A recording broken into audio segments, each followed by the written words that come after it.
Բարև ձեզ։ Արար YouTube-յան ալիքի եթերում հայրենիք կիրակնորյա վերլուծական հաղորդաշարն է։ Ձեզ հետ եմ ես Վարդուհի Ծատուրյանը եւ իմ զրուցակիցն է այսօր Համերաշխություն կուսակցության նախագահ Սարգիս Ավետիսյանը։ Բարև ձեզ։ Պարոն Ավետիսյան, նախորդ շաբաթվա ընթացքում կարծես թե շարունակաբար տեսնում ենք եկեղեցին հայտնվում է թիրախի գոտում եւ այնտեղ տարբեր խմորումներ են ընթանում արդեն իսկ։ Կուզեմ անդրադարձ ունենանք առհասարակ ինչ նպատակ է հետապնդում այն եւ ի վերջո սա ինչ է։ Գիտեք, իշխանությունների եւ հայրաքրական եկեղեցու միջեւ այդ խմորումները վաղուց կան այն ժամանակվանից, երբ որ այս մարդիկ եկան իշխանության։ Այսինքն նույնիսկ կարելի ասել է հակասահմանադրական ճանապարհով իշխանությունը վերցրեցին եւ փորձեցին տարբեր ոլորտներում, որոնք հանդիսանում են մեր ազգի հենասյուները, դրանք հերթով քանդել, ապամոնտաժել, այսպես ասած, եւ հիմնականին, հիմնովին քանդել։ Ընտանիքը, բանակը մենք բոլորս գիտենք եւ հերթը հասավ եկեղեցուն, որովհետեւ առանց հոգեվորի հայ ազգը չի կարող գոյատևել եւ հայ առաքելական եկեղեցին իր հատուկ կարգավիճակը ունի եւ ընդհանրապես աշխարհում եւ կարևոր կրոնական կենտրոններում եւ մեր ազգի մեջ, դե բնականաբար մեր նաեւ սահմանադրությամբ այսպես ասենք ֆիքսված է, որ առաքելական եկեղեցին ունի հատուկ կարգավիճակ, որը ճիշտ է, եւ այս մարդիկ ուզում են այդ ամեն ինչը քանդեն, որովհետեւ հասկանում են, որ շատ հզոր զենք է սա հայության ձեռքում եւ դա պետք է քանդեն։ Դա ուզեցել են քանդեն բոլոր ժամանակներում մեր բոլոր թշնամիները, այդ թուրքական մնացորդները, որոնց հետ մենք պատերազմի մեջ ենք, եւ նրանց դիկտատոր ղեկավարը եւ նրա կողմից նշանակված նրանց հոգեվոր առաջնորդ կոչվածը, այդ ֆաշիզադե ինչ-որ մեկը կա, անընդհատ խոսում են այն մասին, որ հայ առաքելական եկեղեցին իբր վտանգ է ներկայացնում խաղաղության, բան զբաղվում է քաղաքականությամբ, կարելի է մտածել, որ հայ առաքելական եկեղեցին միշտ եղել է քաղաքականության մեջ։ Երբ որ մենք պետականություն չենք ունեցել, մեր եկեղեցին պետության դեր է կատարել ըստ էության եւ ազգապահպան գործունեությամբ է զբաղվել, հիմա էլ է զբաղվում այդ գործով եւ մեր ազգային շահերը պահպանող թիվ 1 կառույցը կարելի է համարել եկեղեցուն։ Բայց մարդիկ ուզում են, որ եկեղեցին չլինի։ Չնայած նրան, որ ասենք այդ Կովկասի մահմեդականների առաջնորդ թռչակված այդ անձնավորությունը, որը Բաքվի դիկտատորի, այսպես ասենք, հովանավորությունն է վայելում, տարիներ առաջ երազում էր, որ առաքելական եկեղեցու որևէ հոգեվորական իրան ընդուներ կամ շփվեր հետը, հիմա արդեն լեզուն երկարել է եւ դա այս լեզուն երկարած լինելը,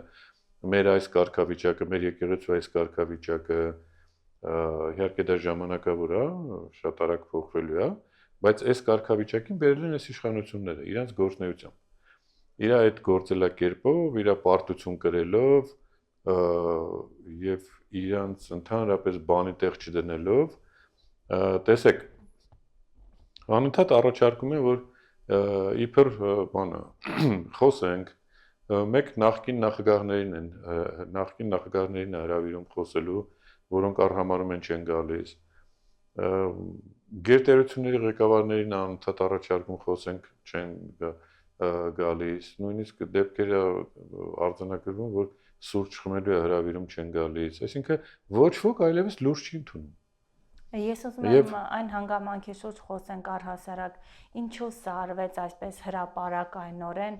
եւ արդյոք պետք է եկեղեցին բարձր իր հովանու ներքո պատասխան տար։ Մեկ եկեղեցուն իրանք հիմա քանի որ նախընտրական ժամանակահատվածը այլևս սկսված Հայաստանում եւ իրանք ոչինչ չունեն խոսելու։ Հիմա մի թղթի կտոր էին ուզում փոկեին բռնապետից, Ալիևից, բայց ոնց որ դա էլ չի ստացվում, նույնիսկ ամեն ինչի պատրաստ լինելու գնով, նույնիսկ դա չեն տալիս, այսինքն այդքան բանատեղ չեն դնում, եւ ինքը հիմա նոր թեմա գտավ, հիմա հարձակվեց եկեղեցու վրա։ Եկեղեցու վրա հարձակվել ինքը հասկանում է, որ սա երկարատև պայքար է, եւ ինքը շատ լավ հասկանում է, եւ իրանք շատ լավ հասկանում են, որ դա ոչ մի արդյունք չի տալու,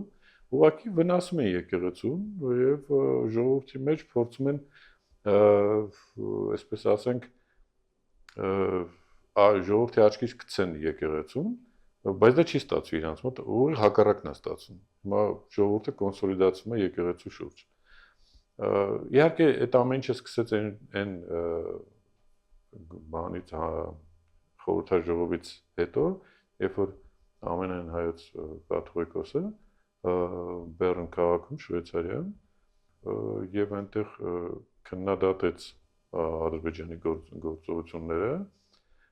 եւ առաջարկեց, որպեսզի լուծում ընդունվի եւ այդ որոշումը ընդունվեց, պահանջ դրվեց, որպեսզի Ադրբեջանը Արցախայցյան հետ կապված գործողություններ իրականացնի, հետ վերադարձի հարցը լուծվի, բան եւ այլն, բայց դրանից արդեն ողջավորվեցին ադրբեջանցիք, կանչեցին այդ իրանց այդ բանին, ողջավոր առաջնորդային չէ, եւ նա սկսեց եկեղեցու նկատմամբ ինչ-որ բաներ ասել եւ շատ արագ սրան հանձնարարվեց, որպեսզի սա տեղում սկսի գործողություններ եկեղեցու դեմ։ Դա վնասում է եկեղեցու հեղինակությանը, ես չեմ կարող հիմա այդ մասով ասել, որովհետև այդ վայրեհաչոցները եկեղեցու կամ հոգևորականների ուղղությամբ միշտ եղել են, միշտ։ Բայց այսպես բարձր մակարդակով է արվել։ Ամեն դեպքում երկրի առաջի դեմքը երբ խոսում է եւ երկրորդ եւ երրորդ իր նման այդ դեմքերը, որ խոսում են քննադատելով եկեղեցին, ասելով թե իբրև թիրախ չեն դարձնում, պարզապես իրենք շատ մտահոգված են հոգևոր կյանքին ներգրավվածությանը, որքանով է սրբազանը ներգրավված եղել։ Այո, տեսեք, ինքը շատ մեծ, շատ խորը թեմա է եկեղեցու հետ կապված, եթե մենք խորանանք լիքը շատ ասելու բան կա, բայց ես ուզում եմ ուղղակի մի քանի դրվագով անդրադառնալ այս գործընթացին, նայեք, իրանց ուզածը ինչ է, իրանք դե եկեղեցուն ինչ պետք է ասեն, եկեղեցուն հո չեն կարող ասեն, որ դա հայկական չի, եթե հնարավորություն ունենային, դա այդպես կասեն, ուղղակի դերերը բաժանված է, դա ասում է այդ Փաշիզադեն, այս Փաշինյանը ուրիշ բան է ասում, նա ասում է, որ սրանք այս մասը արևմտյան Ադրբեջանն է, դե բնական արևմտյան Ադրբեջանի մեջ պետք է լինեն արևմտյան Ադրբեջանի հոգևոր կենտրոնները, արժեքները, այսինքն այն որ խոսում են Էջմիածինի իբր թե իրանց քաղաքնաբան այդ հիմարությունները, ճիշտ էլ անում են որ չեն պատասխանում, որովհետև հիմարություններին չի կարելի պատասխանել, հիմա սա ստեղից հո չի կարա ինքը ասի դա, ինքը ուրիշ բան պետք է ասի, ինքը պետք է ասի, որ հոգևորականները ապրում են այլ կյանքով, եւ այլը,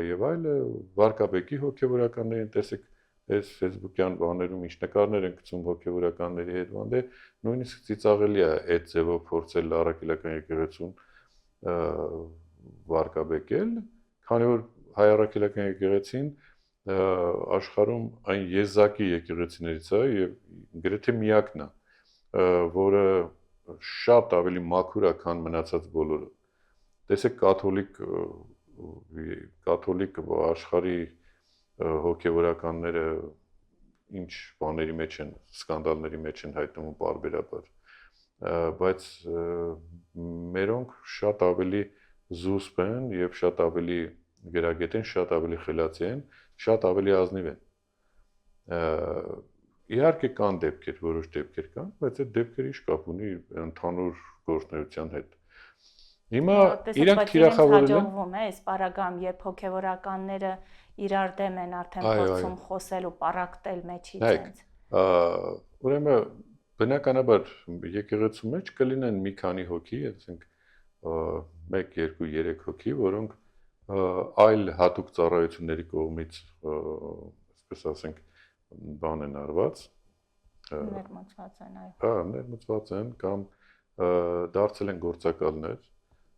եւ ծառայում են այդ հատուկ ծառայություններին։ Իսկ ինչի՞ պիտի եկեղեցու մեջ չմտցնեին։ Եթե հասարակության տարբեր ոլորտներում մտցրել են գործակալներ, եկեղեցու մեջ էլ պիտի մտցնեն, չէ՞, շատ բնական։ Եթե բանակի մեջ մտցրել են, նշանակում է եկեղեցու մեջ էլ մտցրել են եւ կարծեմ 1939 թվականից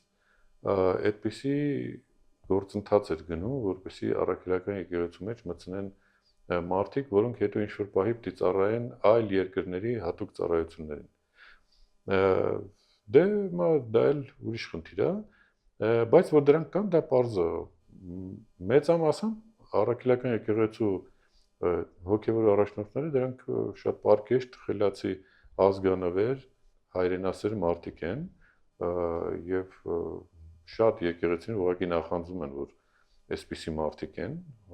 մեր հոգևորականները։ Եվ ես ուզում եմ ուղղակի մի բան ասել։ Հա, Վեհափար Հայրապետը մեր գլխավոր հոգևոր առաջնորդն է, չէ՞, հայ ազգի, այսինքն մարդ, որը ծառայում է Աստծուն, ծառայում է մեր եկեղեցուն, ծառայում է մեր ազգին եւ ամենամոտն է կանգնած Բարձրյալին։ Հետևաբար այս խեղճ ու կրակի տրամաբանությամբ իբր Բարձրյալը չի տեսնում, որ այս մարդը անձնական կյանք ունի, եւ Բարձրյալը չունի այդպիսի հնարավորություն, որ զրկի այդ մարդուն այդ կարգավիճակից, ինքն է խառնվում այդ գործին։ Կներեք, բայց դա լուրջ չի, էլի։ Եթե Աստված թողել է, որ Հայրապետը, Վեհափար Հայրապետը մնա իր պաշտոնում եւ ծառայի Աստծուն, ծառայի հայ առաքելական եկեղեցուն, ծառայի առաջի քրիստոնեական պետությանը, ծառայի եւ իր պարքը կատարի ամենաառաջի կամ առաջիներից մեկում Սուրբ Էջմիածնում, հետևաբար դա այդպես էլ պետք է լինի։ Աստված այդքան ուժ ունի, որ կարողանա չեզոքացնել մի մարդու, որը օգտագործելով իր անունը, իր հնարավորությունը, ինչ որ այլ գործերով ազբաղվում։ Հիմա այս մարդը այդքան հասարակ տրամաբանություն չունի, որ Աստծո գործերի մեջ չի կարելի խառնվել։ Աստված ոնց որ քեզնից մի քիչ խելոք է եւ ավելի ազդեցիկ է։ Ուրեմն կարա ինչ որ բաներ անի։ Հետևաբար անհեթեթ է այդ հարցերով զբաղվել եւ փորձել խառնել այդ ամեն ինչը։ Ինչ վերաբերում է իր գործընկերոջը կամ իրանց հոգեվոր առաջնորդ այդ Փաշեզադեին, որը, ասենք, երևի իր երազանքն է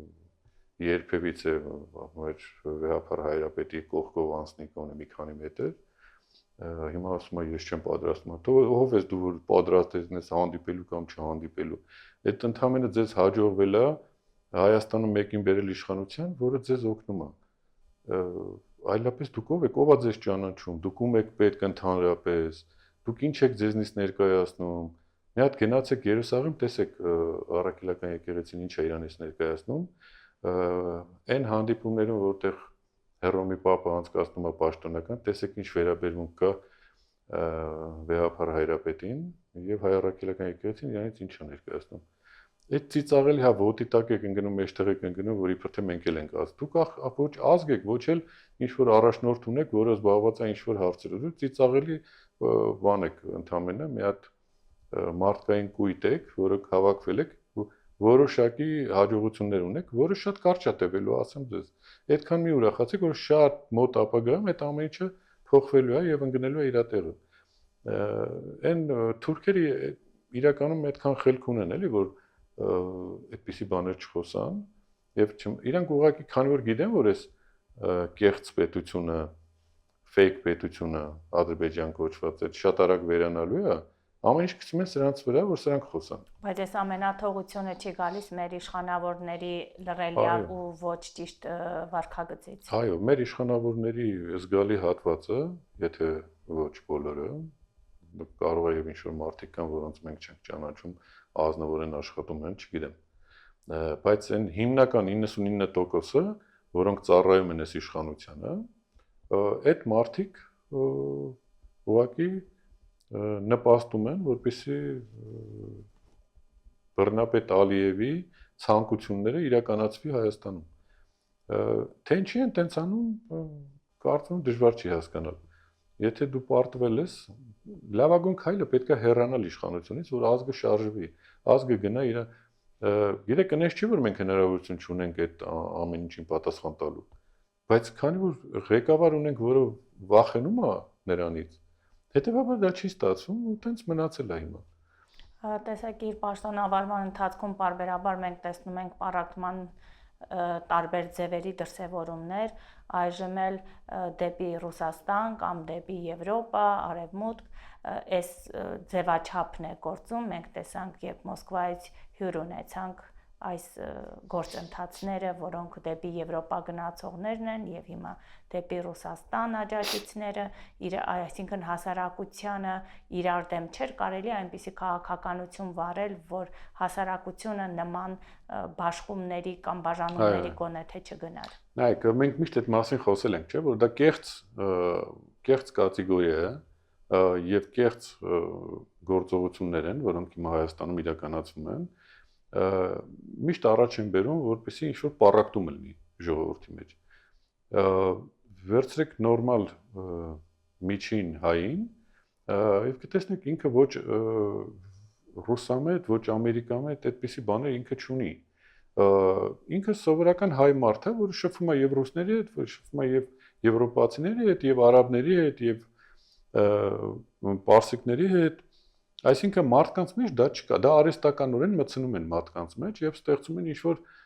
բաներ, ռուսամետներ, արևմտամետներ եւ այլը, եւ դրանով պառակտում են։ Տեսեք ովքեր են այդ աղմուկը բարձրացնում եւ ինչի համար։ Ասենք Ռուսաստանի բարձրաստիճան պաշտոնյա է եկել, հավաքվում են մի 15, 16, 20 հոգի լավ։ Ու սկսում են ինչ-որ վատ բաներ խոսել, խայտառակել, վարկաբեկել։ Դա ինչ կապ ունի ազգի հետ, ցանկացած պետության մեջ էլ կարելի է գտնել մի 20-30 հոգի, որոնք ինչ ուզեք կասեն, ինչ ուզեք։ Իրականում ժողովուրդը տենց չի մտածում, ժողովրդի մեծամասնությունը այլ բան է մտածում։ Հիմա փորձում են ռուսների դեմ լարեն ժողովրդին, բայց ինքը չի ստացվի։ Ինչքան էլ որ մեր ազգը ռուսների հետ ինչ-որ կապված խնդիրներ լինի, բայց ազգը ավելի խելացի է մտածում, որովհետև գտնում է, որ ռուս ազգը մեղավոր չի այս ամեն ինչի մեջ։ Ռուսաստանում էլ կան մարդիկ, որոնք մեր թշնամիներն են, որոնք թուրքերի հետ բարեկամ են, մեծ թշնամի են եւ ինչ որ պահի, երբ որ մենք թուլանում ենք այստեղ, մենք մեջից թուլացնում ենք, այդ ուժերը այնտեղ ակտիվանում են։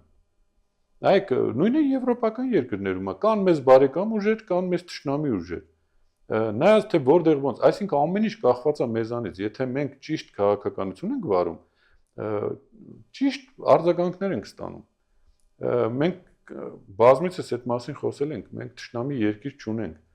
Բոլոր այդ երկրները մեր բարեկամներ են։ Մեզ թշնամի երկրները այդ մի քանի, որոնք հայտարարել են, որ թշնամի են։ Այդ Պակիստանն, Ադրբեջանն, Թուրքիան եւ այլն։ Սրանք են, որ մեզ թշնամի են համարել, մեր հետ կռվում են։ Բայց այն երկրները, որոնք մեզ բարեկամ են, որոնք մեր ցավը, դարդը մեր հետ կիսում են, մեզ օգնում են տարբեր հարցերում, զենքով օգնում են, ֆինանսապես օգնում են, ցեղասպանության հարցով ճանաչում են, դատապարտում են, դրանք մեր բարեկամներն են։ Հիմա հարաբերությունները փչացնել այդ երկրների հետ ինչ իմաստ ունի։ Դա ում է պետք։ Դա պետք է մեր թշնամիներին։ Անընդհատ այնտեղից բզբզում են, ֆինանսավորում են, սրանք ստեղ սկսում են ակտիվանալ, ինչ որ բաներ են, ժողովրդի, ասենց ասենք, ժողովրդի ուղեղը պղտորում են։ Չեն թողում, որ ժողովուրդը հանգիստ մնա։ Լրատվամիջոցների մեծ մասը զավթված է եւ անընդհատ ներկայացնում են այդ տեսակետները, ժողովուրդը այլ կարծիք չի լսում։ Դրա համար դառնում է անտարբեր։ Ժողովուրդը ինքը պետք է տեղյակ լինի ինչա կատարվում երկրում, որ կարողանա կարծիք արտահայտի։ Ու անընդհատ վատ, ավելի վատ, sense ներկայացնում են, ժողովուրդն էլ հիասթափվում է, մեծ հաշվով հեռանում է երկրից։ Իրենք ռեպորտաժ ունենք ինչպես այս իրավիճակից դուրս գալ մեր քաղաքացիները ինչ կարծիք ունեն։ Կասեք, ո՞րն է ելքը այս վիճակից, ինչ եք կարծում։ Ելքը յուրաքանչյուրից փոխվելը հասկանալն է ինչ է կատարում, Ամեն մեկս մեր կողմից ինչ պիտի անենք, որ փոխվի։ Ուրիշ ելք չեմ տեսնում։ Իսկ դուք անձնապես ինչ եք մտածում, ոնց կարելի անել։ Ես փորձում եմ այնտեղը, որտեղ որ ես կամ մի փոքր ավելի մաքրեմ, ներդաշնակեմ, այդքանը։ Ելքը իշխանության փոփոխությունն է, հայամետ Հայաստանի Հանրապետության շահերը պաշտպանող իշխանության գալն է, որը եւ ակնկալում եմ։ Պետք է ընտրություններով ամեն ինչի հասնել, առանց ռեակցիոն ուժերի, առանց ուժի կիրառման եւ առանց նյարդային վիճակի։ Շատ դժվար հարց եք տալիս, ինչ ասեմ, հələ կառավարությունն է թող մի հատ ազատվենք, տեսնենք ինչ ենք անում, կտեսնենք ինչ կլինի։ Ղեկավարությունը փոխվի սկզբից մինչև վերջ։ Փոփոխությունը Ինչ փոփոխություն։ կառավարության, իշխանության կառավարության։ Ես էլ չեմ ամ ինչ կլինի վերջ։ Ոչ մի բան չեմ հասկանում ես աշխարհից, թե ինչ է կատարում, ինչ ալնում։ Ոչ մի բան չեմ հասկանում, հռայլ։ Ելք չկա։ Ժողովուրդը պիտի որոշի։ Իսկ ժողովուրդը գտնվում է քնած վիճակում։ Օրինակ, sense դեպք եթե լիներ Վրաստանում հիմա պայթեցրել էին ամբողջ Վրաստանը, բայց մենք կներեք արտահայտած էշի պես ժողովուրդ ենք դառել, ինչ ասեմ։ Կառավարության փոխելը, ուրիշ ելք չկա։ Այդ թուրքերին շուտ պետք է հեռացնել։ Մի բառով ասեմ, թե ոնց։ Բարդակ։ Իսկ ելքը որտեղ եք տեսնում։ Հեռու մնացեք։ Պետք են ազգային ուժեր որ կան, բայց չեն թողում որ ազգային ուժեր կան։ Ելքը մենք այդ ելքից արդեն տուժվել ենք, այդ դաշինքներ, ելքեր, մենք ազգային ուժեր են պետք, որոնք չկան, դաշտը դա մաքուր։ Ելքը երևի միասնությունը ամեն մարդ զգա որ ինքան երանի վիճակում է չծկտի դեպի իր աշխարհը հայ էության մեծ էդի արմատավորված աղջիկից ինչ ասել թող երկինքը աստված կա մենակ այս հավատի այս կռիվը ինչ որ դուրս չեկավ անձերն մխելի է եկեղեցին բայց առիթից օգտվում են պետք է թափ տալ բայց այդ աշճանի որ Ալիևը արդեն հրճվում է, դրանք նույնիսկ մտածում են մեզ իսլամացնի։ Չգիտեմ, Ղարիմյան այրիկներ չկան հիմա։ Միանալ է պետք, ուրիշ ոչ մի հարց չկա։ Միանալ, ոնց միանալ։ Գողերին նստացնել, առաջինը։ Ու ժողովուրդը միանալ։ Պարոն Ավետիսյան, մեր քաղաքացիները եւս առհասարակ այլևս կարծես թե իրենք էլ ելքը չեն տեսնում։ Հիմա ես ուզում եմ խոսեմ ելքերի մասին, որտեղ մենք շատ հաճախ ենք այդ ելքերի մասին խոսում ի վերջո։ Այո, ճիշտ եք, եւ դա շատ կարեւոր է հիմա։ Պետք է խոսել այդ ելքերի մասին եւ իրականացնել այդ ելքերը։ Պետք է կոնկրետ գործողություններ անել, որպեսզի մեր հասարակությունը ինչ-որ բան տեսնի։ Հասարակությունը ինչ է, ինքը լսում է, ինքը այս YouTube-յան ալիքներն են, հեռուստատեսությունն է, բանը տարբեր ինֆորմացիոն բաներից ինքը ինչ-որ բաներ է ուզում լսի, բայց լսում է միշտ ինչ-որ խոսքեր միասնության մասին, լսում է ինչ-որ գեղեցիկ մտքեր, բայց իրական կյանքը ինքը տեսնում է, որ կյանքը գնում է դեպի վատ ուղղությամբ եւ որևէ լուծում ուղղակի չկա, չի առաջարկում լուծում։ Հիմա տեսեք մարդկանց հարցնում եք, չէ՞, մարդիկ մենք լուծում չենք ուզում հիմա խոսել, այ։ Մարդիկ ինչ-որ ուզում են լուծում տեսնեն, բայց իրանք չգիտեն որն է լուծումը։ Բնական է, որ իրանք չեն կարող իմանան, այնքան ինֆորմացված չեն կամ քաղաքական process-ի մեջ այդքան ակտիվ չեն, որ կարողանան ինչ-որ լուծումներ առաջարկեն։ Բայց ենթագիտակցության մեջ մարդկանց նստած է մի բան, որ պետքա միասնական լինել։ Պետքա միասնական լինել եւ մեր ուժերը միավորենք, որպեսզի կարողանանք ինչ-որ հաջողություններ ունենալ։ Ուզում եմ խոսել լարմազ գաղափարախոսության Հիմա մասին, որը խոսենք, միասնության հենց կոչնակն է։ Այո, դե բնականաբար լարմասի թիվ 1 խնդիրը ազգին միավորելու խնդիրն է։ Տեսեք, մենք անընդհատ իհարկե ժողովրդի այդ պահանջը որ կա միասնության, դա վաղուց է եւ մեր բոլոր ժամանակներում մեր ազգի հետ հզոր մեր պատմության ընթացքում միշտ այդ հարցը եղել է միշտ եղել է խնդիր, այնպես չի եղել, որ մենք շատ ենք եղել, մենք կարողացել ենք լուծել խնդիրները, միշտ մենք կարողացել ենք խնդիրները լուծել, երբ որ միասնական ենք եղել։ Ասված է, չէ՞, մեր ուժը մեր միասնության մեջ է։ Այդ այն ամենակարևոր կոդն է, ամենակարևոր գաղափարն է, որի շուրջ պետք է հավաքվել, միավորվել։ Մեր ճշտամիները անում են ուղիղ հակառակը, ամեն ինչ անում են, որպեսզի հասարակությունը պառակտվի, բաժանվի, եկեղեցուցել փոխվեն, իրար դեմ դուրս գան, քաղաքական ուժերը իրար հետ մտնեն բանի մեջ, պայքարի մեջ եւ այլն։ Բայց տեսեք, հիմա մեծ հաջողվել է, որ լարմած գաղափարի շրջանակներում իրականացնել այդ միավորման աշխատանքները, միասնական մեր ուժերը միավորելու եւ բավականին հաջող գնում է գործը։ Խնդիրը գիտեք ինչու՞մ է, որ քաղաքական ուժերի հետ երբ որ խոսում ես կուսակցությունների հետ, մի տեսակ նախ իրանք այդ հավատը չուն կամ չասեմ չունեն, ուղղակի ավելի քիչ են հավատում, որ հնարավոր է դա լինել, բայց հետո երբ որ փորձում են, տեսնում են, որ սա իրականում դա տենց է, ոչ թե մենք ասում ենք եկեք մեր կուսակցության հետ բան եկեք մեր կողքը կանգնեք, ասում ենք եկեք ձեր տեղը կանգնեք։ Մենք բոլորս իրար հետ հավասար ենք ու այդ հավասարության սկզբունքը պահում ենք։ Շատ դժվար է, օրինակ ասենք հայտնի ուժերից մեկը ուղղակի հիմա չեմ ուզում անունը տալ, բայց նախագահների կողքի կուսակցություններից են, որոնք ասում են, այ որ էս ինչ մարդ է տեղա, մենք չենք գա, իրան հանեք, մենք էլ կմիանանք։ Մեկ ուրիշը ասում է, որ գիտեք, այ որ ընդեղ այդ մարդը կա, մենք չենք միանա տեղ։ Այ որ դուք ասում եք, որ մենք բոլորին ենք, բոլոր քաղաքական ուժերին ենք հրավիրում, մենք չենք գա, մենք պետք է հայտարարենք, որ միայն այս իշխանության դեմ, այս իշխանության ուժին չի կարելի կամ իշխանամերձ շրջանակներից չի կարելի ուժեր, բայց գիտեք, այդպես չի լինում։ Պետք է հրավիրել այն բոլորին հավաքել միտեղ եւ քննարկել, որոշել միասին անելու այդ գործը։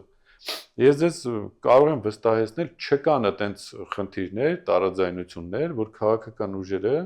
միասին քննարկելով չկարողանան լուծում տան դրան։ Չկա այդպիսի բան։ Երբ որ խոսում ենք այն մասին, որ լարմասը վերկուսակցական է, այսինքն քաղաքական ուժերի շահերը չի սպասարկում, ինքը սպասարկում է համազգային շահերը եւ ստեղծվում է մի մարմին, որը մշտապես մնալու է։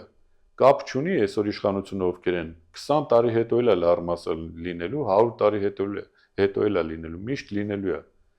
Ուզում եմ ասեմ, մենք չենք լինի, ուրիշները կլինեն, բայց այդ գաղափարը պետք է միշտ մնա, որի շուրջ, որի տակ պետք է մտնեն բոլոր քաղաքական հոսանքները, չվնասելով կամ իրանց իզմերի հաշվին չի դա։ Իրանք իրանց իզմերը կարան իրականացնեն, բայց այ լարմասի տակ, լարմասը բոլորինն է։ Այնպես չի, որ ես խոսում եմ իմ ամենն է, վաղը ուրիշներն էլ կխոսեն, նույն ձևի կխոսեն իրանց գաղափարի մասին եւ այս անելիքների մասին։ Խոսքը սրա մասին է։ Մենք ունենք այդպիսի պոտենցիալ, որ կարողանանք հավաքենք իրար գլուխ եւ այս մարտահրավերներին դիմանանք։ Այո, ունենք։ Եթե մենք չունենայինք այդ պոտենցիալը, այդ ռեսուրսը, մենք սրա տակ չէինք մտնի։ Շատ պարզ է։ Մենք գիտենք, որ մտնում ենք սրա մեջ, որովհետեւ ունենք այդ ռեսուրսը։ Պարզապես հիմա այդ ռեսուրսը ցիրուցան է արված։ Սա հնարավորություն է տալու այդ ամբողջ ռեսուրսը հավաքել։ Ես նորից եմ դիմում բոլոր քաղաքական կուսակցություններին, քաղաքական հոսանքներին, շարժումներին, հասարակական կազմակերպություններին։ Եկեք այս հարցով ընդհանուր միասնական տեսակետի գանք։ Սա մեր բոլորի համար է ճիշտ։ Կարելի է ասել լարմասը հարթակ է ստեղծել։ Լարմասը իհարկե բնական է հարթակ է ստեղծել եւ այդ հարթակը գնալով մեծանում է։ Շատերը հիմա կիսա բան են, մի մասը խանդով է մոտենում, քաղաքական կուսակցությունները, որ տարիներ շարունակ կային, հիմա խանդով են մոտենում։ Դե հիմա ինչ արած, ձեր մոտ չի ստացվում, ստեղ ստացվում է։ Հիմա մենք եղբայրաբար, բարեկամաբար, համերաշխաբար առաջարկում ենք, եկեք ձեր տեղը զբաղացրեք։ Բայց բոլորը ունենալու են մի ձայնի իրավունք, այնտեղ ավել ձայնի իրավունք, կամ ավել խոսալու իրավունք ոչ ոք չունի։ Կամ մի ձայն իրավունք, մի խոսալու իրավունք, որտեղ դուք պետք է ասեք ձեր տեսակետը, կքննարկվի եւ բոլորս միասին կընդունենք այդ որոշումները եւ կիրականացնենք այդ որոշումը։ Հիմա կոնկրետ հարթակ է ստեղծվում, այդ հարթակում քաղաքական ուժերը կգան խոսեն։